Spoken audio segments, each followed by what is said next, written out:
Okay, सो कितनों को ये टफ लग रहा है सब्जेक्ट? सर मुझे पूनम आपको है? सर टफ नहीं है, बहुत टफ है। सर ये बहुत टफ है। देखो मैं आपको एक बात बताता हूँ। और ये अकाउंट्स आ गया। है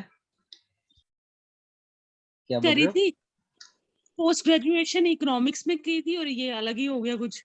देखो आपको एक बात बताता हूँ कि मेरे लिए भी ये सब्जेक्ट बिल्कुल न्यू था जब मैंने इसको पढ़ा था।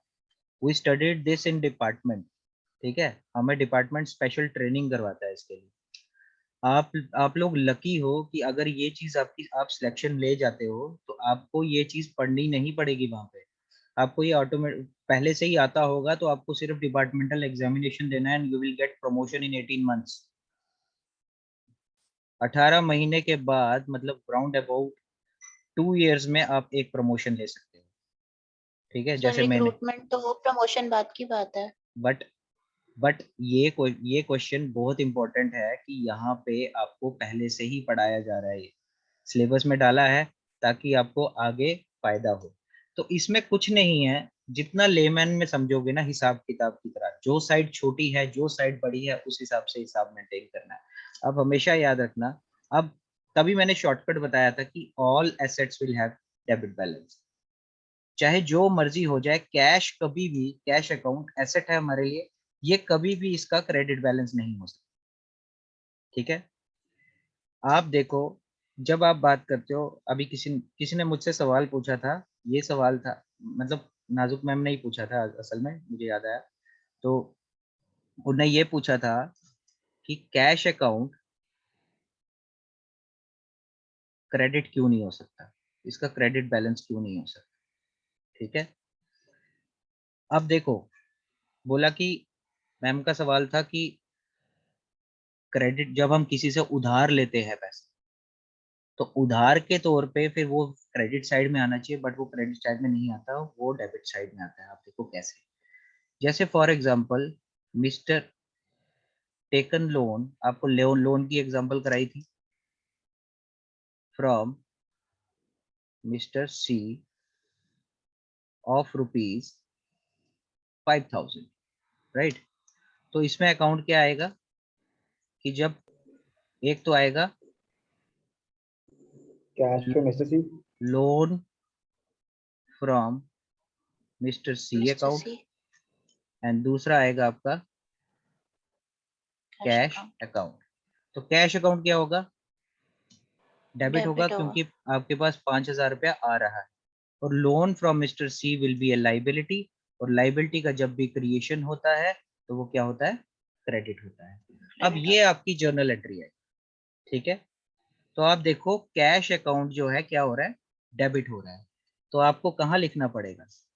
डेबिट साइड में, टू लोन फ्रॉम मिस्टर सी, और ये 5,000 रुपया। तो ऑटोमेटिकली ये देखो डेबिट साइड में आया तो डेबिट साइड ही बढ़ेगी, ठीक है। तो हमेशा एसेट जब भी होगा वो उसका हमेशा डेबिट बैलेंस होगा। अब रही बात दूसरे लेजर की, एक और लेजर खुलेगा, कौन सा लेजर खुलेगा? Loan from loan from mister C. Mister C. उस लोन फ्रॉम मिस्टर सी में हो सकता है कि क्रेडिट साइड में एंट्री आए, और यहाँ आप लिखोगे बाय कैश अकाउंट ₹5,000। अब जो लाइबिलिटी है लोन फ्रॉम मिस्टर सी, ये आपकी लाइबिलिटी है, और लाइबिलिटी देखो 5,000 रुपए का क्रेडिट बैलेंस है, ठीक है।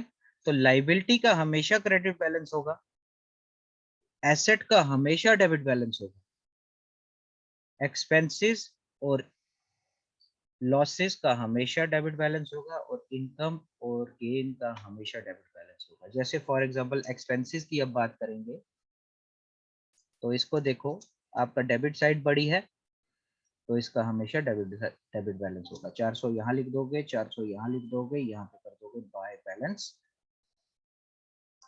कैरिड डाउन 400 रुपीज, ताकि ये बराबर हो जाए। Any problem? सर अकाउंट्स ऐसी चीज है जिसका टच रहे तभी हमें वो आएगी। जितना प्रैक्टिस करोगे ये उतना ही अच्छे तरीके से आपको आएगा।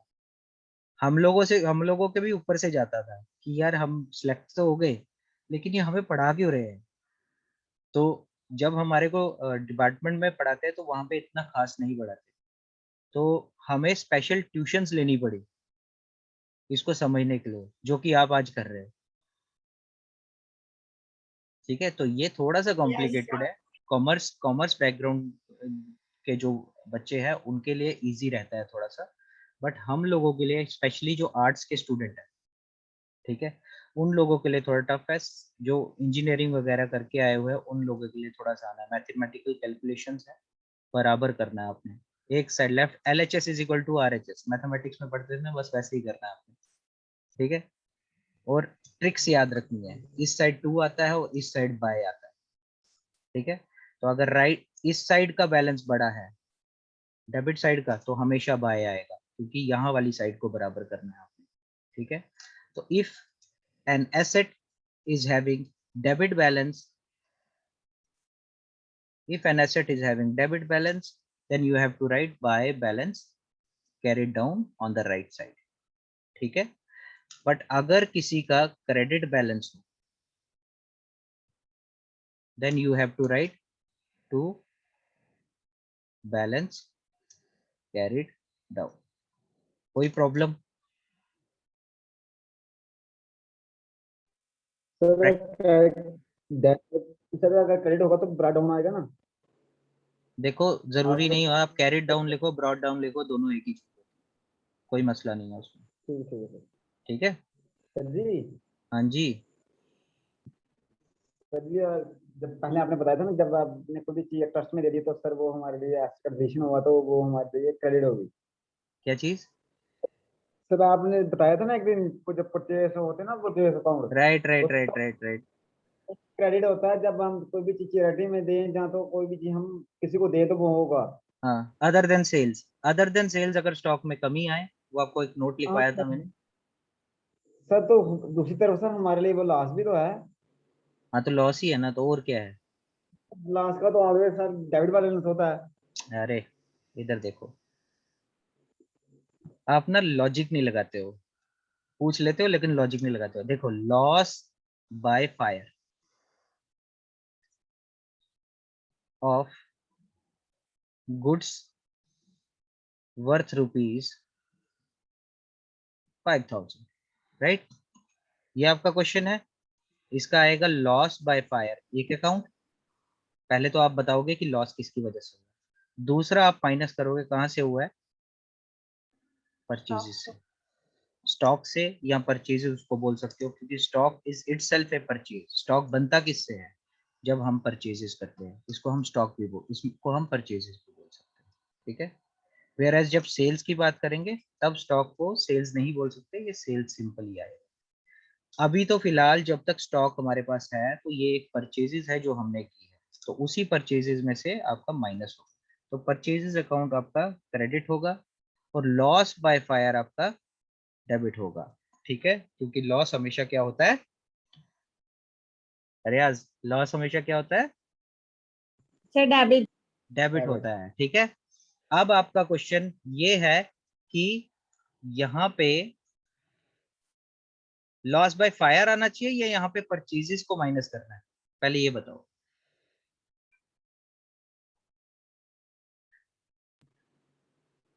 रियाज, सर रीजन तो लॉस बाय फायर है ना, तो रीजन लिखना है ना। सिर्फ रीजन लिखना है, सर लॉस ऑफ फायर आएगा। सिर्फ रीजन लिखना है लॉस बाय फायर। बाकी एक्चुअली में हम माइनस क्या कर रहे हैं, परचेजेस को। ठीक है, तो परचेजेस अकाउंट क्या हो रहा है, परचेजेस अकाउंट क्या हो रहा है, क्रेडिट हो रहा है। तो परचेजेस अकाउंट क्या हो रहा है, क्रेडिट हो रहा है, और रीजन किसकी वजह से, बाय लॉस बाय फायर। ठीक है, कितने का, 5,000 का परचेजेस माइनस हो जाएगा, तो 1,30,000 यहाँ लिखोगे, फिर से 1,30,000 यहाँ लिखोगे, और ये 5,000 को माइनस कर दोगे तो यहाँ कितना आएगा, 1,25,000। तो ये बराबर हो गया दोनों साइड, और यहाँ पे लिख दोगे बाय बैलेंस कैरिड डाउन। अब क्या होगा, इसी को हम नेक्स्ट मंथ में, ये होगी क्लोजिंग, इस मंथ में इसकी क्लोजिंग होगी, इसी को हम क्या करेंगे नेक्स्ट मंथ में आपको फिर से परचेजेस खोलेंगे और परचेजेस के खाते में यहां बना लेता हूं, ये परचेजेस है, ये डेबिट है, ये क्रेडिट है। This was balance on 30th of April, right. कितना 1,25,000 आपके पास बचा हुआ। अब क्या करोगे, यहां पे लिख दोगे टू बैलेंस ब्रॉड फॉरवर्ड, या फिर ओपनिंग बैलेंस लिख दोगे, कितना 1,25,000। अभी आपके पास ये डेबिट में है। फिर से अगर लॉस हो गया, सपोज फिर से कुछ लॉस हो गया, तो फिर से आप लिखोगे बाय लॉस बाय फायर। अगर 10,000 का हुआ तो 10,000। फिर से आप लास्ट के महीने में, ये 1 मई था, अब 30 मई में आप क्या करोगे, इसको बैलेंस करोगे। फिर से आप क्या करोगे, ये वाली साइड बड़ी है 1,25,000 और ये वाली साइड 1000 है, तो इधर भी आप लिखोगे 1,25,000 और कितने से 1,15,000 बैलेंस बच जाएगा। यहाँ लिखोगे by balance carried down. Any problem? फिर से ये जाएगा नेक्स्ट मंथ में, मई के बाद जून, 1 जून में ये फिर से ओपनिंग बैलेंस आपके पास कितना रह जाएगा, 1,15,000। 15,000। ठीक है, तो ये ऐसे फॉरवर्ड होता है। हर महीने आपका क्लोजिंग बैलेंस बनेगा और हर महीने नेक्स्ट मंथ में आपका वही क्लोजिंग बैलेंस ओपनिंग बैलेंस बन जाएगा। कोई प्रॉब्लम? सर हाँ जी, excuse me sir, sir ledger हर मंथ में बनाते हैं हम? हाँ जी, लेजर हर मंथ में बनाते हैं। लेजर ओके को सर। हर मंथ में बनाया जाता है at the closing of the month. ठीक है, अगर आप क्लोजिंग ऑफ द मंथ में नहीं बनाओगे, पूरे साल का बनाने के लिए आपको बहुत प्रॉब्लम। Okay sir. ठीक है, तो आप मंथली मंथली इसको बनाओगे तो ही आप नेक्स्ट में लास्ट में आपके पास कुछ ना कुछ at the end of the financial year, जैसी end of the financial year होगा तो कुछ बैलेंस आपके पास मार्च में, suppose March is the last month, ठीक है, मार्च में आपके पास 1,15,000 ओपनिंग बैलेंस आएगा। सपोज मार्च में आपने फिर से कुछ पैसा खर्च की या फिर से कुछ लॉस हो गया, कितना 30,000 का लॉस हो गया। ठीक है, तो कितना बचेगा आपके पास 85,000। 85,000 आपका बैलेंस आ जाएगा। तो पूरे फाइनेंशियल ईयर में आपके पास लास्ट में परचेजेस कितना बैलेंस होगा 85,000। तो ये आप नेक्स्ट आगे जाके अगले साल के लिए फॉरवर्ड करोगे, तो 85,000 आपका ट्रायल बैलेंस हो जाएगा। बताऊंगा आपको ये क्या होता है अभी। सर जैसे हमने डेबिट बैलेंस को नेक्स्ट फॉरवर्ड किया, तो हाँ, सेम हम क्रेडिट बैलेंस को भी मतलब नेक्स्ट मंथ के लिए बिल्कुल फॉरवर्ड बिल्कुल करेंगे? बिल्कुल बिल्कुल बिल्कुल। देखो, वो एक्सप्लेन करूं कि हो जाएगा? नहीं सर करो। अच्छा, कर देता हूं, कोई बात नहीं। ये आपका है क्रेडिट बैलेंस 250 लाख, ऐसे हो गया। ठीक है, 25 लाख, और यहाँ से आपका हो गया, ये भी आपका 25 लाख बराबर कर दोगे, और यहाँ पे आएगा टू बैलेंस कैरी डाउन 25,000। ठीक है, तो ये हर मंथ में जाएगा। अब देखो, जो अगर यहाँ पे है टू बैलेंस, ठीक है, कब हुआ है 30th of April में। ठीक है, क्रेडिट बैलेंस हमेशा क्रेडिट बैलेंस ही रहेगा, डेबिट बैलेंस हमेशा डेबिट बैलेंस ही रहेगा, और डेबिट साइड में ही आएगा। ठीक है, अब जब नेक्स्ट मंथ में ये जाएगा तो ये कहाँ आना चाहिए, डेबिट साइड या credit side? Credit side. Exactly. तो आप क्या करोगे, credit side. By balance brought forward, और कितना लिख दोगे 25 लाख। फिर से अगर यहाँ माइनस होता है कुछ तो वो माइनस करेंगे, फिर से कुछ आपके पास यहाँ पे रह जाएगा, ठीक है, सपोज 24 लाख रह गया, फिर से ये जाएगा नेक्स्ट मंथ में और आपका फिर से क्रेडिट साइड में बाय बैलेंस ब्रॉड फॉरवर्ड, ठीक है, 24 लाख। ऐसे ही ये फॉरवर्ड होता है। कोई प्रॉब्लम? No sir. आगे समझ? No sir. हाँ जी। तो ये हमेशा मंथ के हिसाब से आपका फॉरवर्ड होगा, ठीक है। हो सकता है कि कुछ लोग इसको एनुअली मेंटेन करें, बट एक्चुअली में ये हमेशा मंथली मेंटेन होता है, ठीक है। जिसका छोटा बिजनेस होगा हो सकता है वो एनुअली मेंटेन करे, लेकिन जिसका बड़ा बिजनेस होगा ना तो उसको मंथली मेंटेन करना बहुत जरूरी है, क्योंकि उसको हिसाब किताब रखना है हर मंथ का। इसी के साथ आपकी बैंक रिकंसिलिएशन स्टेटमेंट भी हर मंथ आपकी वेरीफाई होती है विद योर अकाउंट्स, वो बताऊंगा क्या होता है। तो ये आपका लेजर है, ठीक है। जितना भी मैंने जर्नल एंट्री करवाई है ना आपको, उसको आप कन्वर्ट करोगे लेजर में, और प्लीज उसको ट्राई करना, ठीक है। आप लोगों में से रिस्पॉन्स कोई नहीं देता है, पता नहीं सॉल्व करते हो कि नहीं करते हो। जितना प्रैक्टिस करोगे ये उतना ही समझ आएगा। प्रैक्टिस छोड़ दोगे ना, 4 दिन में ये भूल जाना आपको। फिर कभी बैलेंस इधर जोड़ोगे, कभी बैलेंस उधर जोड़ोगे, ठीक है, और जुड़ेगा कहीं से भी नहीं। तो आप प्लीज इसको ट्राई करें घर पे, जितनी भी जर्नल एंट्रीज करवाई है उसको सॉल्व करें, उसको कोशिश करें कि लेजर में कन्वर्ट करने की, और जो नहीं आएगा वो मुझसे पूछे नेक्स्ट क्लास में, ठीक है।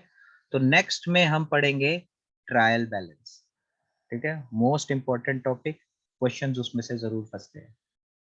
वैसे ट्रायल बैलेंस का मैक्सिमम मैंने यहीं कवर करवा दिया है, उसी ट्रिक्स पे हम आगे ट्रायल बैलेंस को भी कवर करेंगे।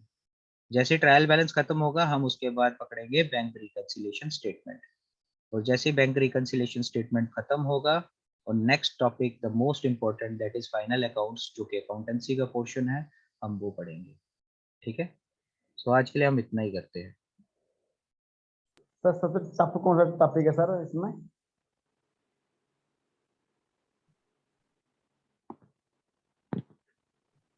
सर जी शालू क्या बोल रहे हैं आप, मुझे समझ नहीं आई। सर एक्चुअली कुछ नहीं सर, मैंने ये कहा था कि मैं सर ऑफलाइन क्लासेस लेती थी यहाँ पे, तो राइट, सर वहाँ पे एक्चुअली मैंने ये फॉर्म फिल किया हुआ था ये इस अकाउंट्स असिस्टेंट का, लेकिन ये बच्चों से सुना था कि ये बहुत टफ है, तो मैंने इस पेपर को सोच लिया था कि नहीं देना मैंने, ओके, तो मुझसे क्लियर नहीं होगा, तो मैंने सर सोचा ही नहीं था। लेकिन ओके, मुझे बच्चे वहाँ पे बताते थे कि नहीं ताहिर सर बहुत अच्छा पढ़ाते हैं, आप कभी क्लासेस अटेंड करके तो देखो। मैंने कहा नहीं, मेरे से हो ही नहीं पाएगा, चाहे टीचर बहुत ही अच्छा पढ़ाता हो। ओके, तो सर लेकिन अभी फिर जैसे टाइम ज्यादा मिल गया, 3 नवंबर में एग्जाम है, तो ओके, मैंने फिर से सोचा चलो ट्राई करते हैं, क्या देखते हैं क्या होगा। बस ओके, सर फिर अभी स्टार्टिंग की तो सर मैं सही बोलूं, मुझे आपकी क्लासेस इतनी ही मुझे नहीं कुछ भी नहीं समझ आता था, ओके, लेकिन फिर मैं बहुत प्रैक्टिस किया, घर पे बहुत प्रैक्टिस करती थी मैं, अब मुझे कुछ कुछ समझ आने लगे कि अकाउंट्स होता क्या है। ओके, इसीलिए सर मुझे लगा कि नहीं, जो बच्चे आपके बारे में बोलते थे वो सही कहते थे। Okay, okay, okay. चलो ये तो मतलब टीचर का यही काम होता है, जितना डिलीवर हो सके मैं अपनी तरफ से पूरी कोशिश करता हूँ। कभी कभी ऐसा होता है कि आप जब क्लास मिस कर देते हो ना, या फिर कोई ऐसी प्रॉब्लम होती है जब आप पूछते नहीं हो सवाल, तो उस टाइम क्या होता है यस कि सर। अगर आपके दिमाग में वो रह जाएगा ना, तो वो डाउट कभी भी क्लियर यस नहीं सर। होगा। तो यस सर। बेटर होता है हर चीज, हर बच्चे को ये चीज बोलना बहुत जरूरी है कि मतलब अगर उनको कहीं डाउट लगता है, कोई लगता है कि इसमें मैं क्वेश्चन पुट अप कर सकता हूँ, तो वो प्लीज पूछे। Yes sir. इससे क्या होगा कि बाकी बच्चों का भी मतलब क्लियर होगा। Yes sir. मैंने यस कहा ना कुछ बच्चे सर ऐसे। एक्चुअली हाँ जी, हाँ जी, इससे सर समझ आ मुझे जाता है कि हो जाता है एंट्रीज सर, में लेकिन डाउट सर आता आने है। पे सर रहता है सर, हाँ जी, एंट्री करते समय एकदम से लगता है कुछ गलत तो नहीं है, और कुछ ओके। नहीं है।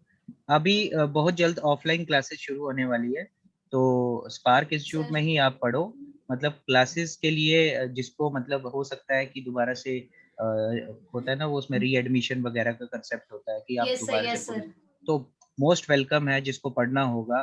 तो आई एम ऑलवेज अवेलेबल। बाकी ऑफिस मेरा होता है तो मैं मॉर्निंग में ही पढ़ा सकता हूँ, ठीक है। तो यस मॉर्निंग सर। में आप यस बैच सर। सर से बात करके कर लेना, 1 तारीख से खुलेगा तो मैं क्लासेस में पढ़ा दूंगा आपको। ऑफलाइन में बहुत अच्छे से समझ आता है, क्योंकि ना उसमें ओके सर। ओके लिखने सर। में प्रॉब्लम नहीं होती है, यहाँ पे लिखने में प्रॉब्लम होती है स्टाइलस। Yes sir. ठीक है? एक्सक्यूज मी सर, हाँ जी। सर मैं अभी मोनिका को लिए अपनी एक्सप्लेनेशन देना चाहती हूँ, बट मेरे को भी यही दिक्कत रहती है कि एंट्रीज में दिक्कत आती है ओनली कि ओके, लेजर कैसे हम मेंटेन करेंगे, कैसे बनाएंगे। देखो जैसे सबसे आप पहले एंट्रीज आप दे देते हमेशा हो ना, याद रखना, एक हमेशा याद रखना कि एंट्रीज को जो ये जो लेजर वगैरह है ये आपका सेकेंडरी थिंग है। First is journal. Once you have learn journal कि उसको कैसे प्लॉट, कैसे डेबिट होती है, कौन सी एंट्री क्रेडिट होती है, जब वो समझ आ जाएगा ना आपको, तो आपको लेजर वगैरह में कहीं प्रॉब्लम नहीं होगा। बेसिकली प्रॉब्लम क्या है कि जब आप क्वेश्चंस को देखते हो ना तो आपको उसका जर्नल एंट्री नहीं आता है। आप जब उस पे प्रैक्टिस करोगे ना, उसमें प्रैक्टिस आपकी पूरी होगी ना, तो आपको खुद समझ आएगा कैपिटल कहाँ जाना है और फर्नीचर कहाँ जाना है। ठीक है? तो ये चीज ओके सर। याद रखना कि जर्नल को समझना बहुत जरूरी है, इसलिए मैंने बोला कि जर्नल को करो पहले। अब मैं बोल रहा हूँ आपको कि इस लेजर को करने के लिए जो भी जर्नल की एंट्री मैंने करवाई है उसको लेजर में कन्वर्ट करो, सो दैट कि आपका सारा का सारा कवर हो सके। मैंने ओके जर्नल में सर। कुछ नहीं छोड़ा है। Every type of example I have discussed. So अगर हो सकता है कि आपको आगे प्रॉब्लम अगर आएगी तो ऑफलाइन क्लासेस शुरू होने वाली है तो हम वहां पे भी क्लियर करेंगे। ठीक है? Okay sir. चलो नेक्स्ट, और किसी को कोई क्वेश्चन पूछना है? सर सबसे टफ टॉपिक कौन सा है सर इसमें? देखो सबसे टफ टॉपिक, हर एक टॉपिक टफ होता है इसमें मैं नहीं बोलूंगा, but it is about how you grab it. क्या होता है कि आप जब भी अकाउंट्स में पढ़ोगे ना, बेस हमेशा जर्नल है, लेकिन अगर आपको जर्नल नहीं समझ आया तो आपको हर टॉपिक टफ लगेगा। और अगर आपको जर्नल समझ आ गया तो आपको जितना भी आप आगे पढ़ोगे वो आपको जो मतलब पहले टफ लगता था, देखो आप समझो इस चीज को, बेस बनाना बहुत जरूरी है, फिर उसके बाद आगे बढ़ोगे आप। तो हाँ, हो सकता है कि आपको बैंक रिकंसिलिएशन में थोड़ी सी प्रॉब्लम हो, लेकिन कोई नहीं, I will try my best so that कि मैं आपको कोशिश करूँ उसको पढ़ाने की। मैं एक्चुअली कोशिश ये कर रहा हूँ कि आपके जो टॉपिक्स ऑनलाइन डिस्कस हो सकते हैं मैक्सिमम टाइम में मैं वही डिस्कस करूँ। कुछ चीज़ें हैं जिसमें हम ऑफलाइन पढ़ेंगे, जैसे बैंक रिकन, अगर होप्स हो कि अगर जल्दी खुल गया तो बैंक रिकंसिलिएशन स्टेटमेंट हम ऑफलाइन पढ़ेंगे। ठीक है? सो दैट कि मतलब आपको टफ ना लगे। बाकी I actually will, sir 30 marks है ना इसके अकाउंट के, अगर हम सीधा सीधा इसके ले लेंगे 30 मार्क्स तो वो ज्यादा बेस्ट है अगर आप प्रॉपर करेंगे इसको तो। हाँ जी बिल्कुल। देखो हमने पूरा प्लान बनाया हुआ है, हमारी एक टेस्ट सीरीज भी शुरू होने वाली है, स्पार्क की तरफ से आपको टेस्ट सीरीज भी मिलेगी। उसमें आप क्या कर सकते हो कि इसमें each and every component wise भी टेस्ट सीरीज हमारे पास अभी भी अवेलेबल है, किसी को अगर लेनी हो वो ले सकता है। ठीक है? इसके अलावा आप क्या कर सकते हो, आगे हम क्या करेंगे कि पूरा पूरा एक टेस्ट सीरीज 120 क्वेश्चन या 100 क्वेश्चंस का एक टेस्ट सीरीज बनाएंगे, तो 10-12 टेस्ट होंगे उसमें, ऑनलाइन टेस्ट होंगे। ठीक है? तो वो भी आप दे सकते हो, आपको बहुत प्रैक्टिस करवाएंगे हम, वैसी कोई बात नहीं है। जब आप ये प्रैक्टिस कर लोगे ना, फिर उसके बाद आप बोलोगे कि मतलब हाँ, अकाउंट्स इज नॉट टफ। जितना इसको सिंपल वे में लेके चलोगे, लेमैन की तरह समझोगे, तो आपको आसान लगेगा। और ये फोबिया छोड़ दो, फोबिया छोड़ दो कि अकाउंट्स टफ है। शालू आपके लिए भी, क्योंकि आपने पहले बोला कि मैंने पहले छोड़ दिया था। यस सर, मैंने छोड़ दिया था। This is just a phobia.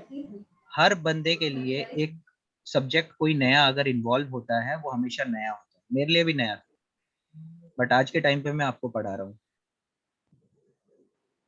ठीक है ना? तो सर हाँ जी, सर मैं मतलब ऑफलाइन क्लासेस ज्वाइन नहीं कर सकती, ओके। तो सर आप सारा सिलेबस ऑनलाइन ही कंप्लीट करवा देना इसका। अच्छा, आपका नाम? Libya. Okay Libya, we will try our best कि आपको ऑनलाइन ही सारा प्रोवाइड हो जाए। कोशिश तो हमारी यही है, ठीक है, कि ऑनलाइन में ही डिस्कस हो जाए, लेकिन मेरा कहने का ये मतलब था किसी को अगर ऑनलाइन में प्रॉब्लम आएगी तो उसके लिए ऑफलाइन क्लासेस भी है। ओके ठीक है मैम? Okay sir. चलो आज के लिए फिर इतना ही रखते हैं, बहुत डाउट सेशन हो गया, तो नेक्स्ट सेशन में हम फिर से डाउट पूछेंगे, कोई बात नहीं। ठीक है? So thank you. Thank you sir so much. Okay okay.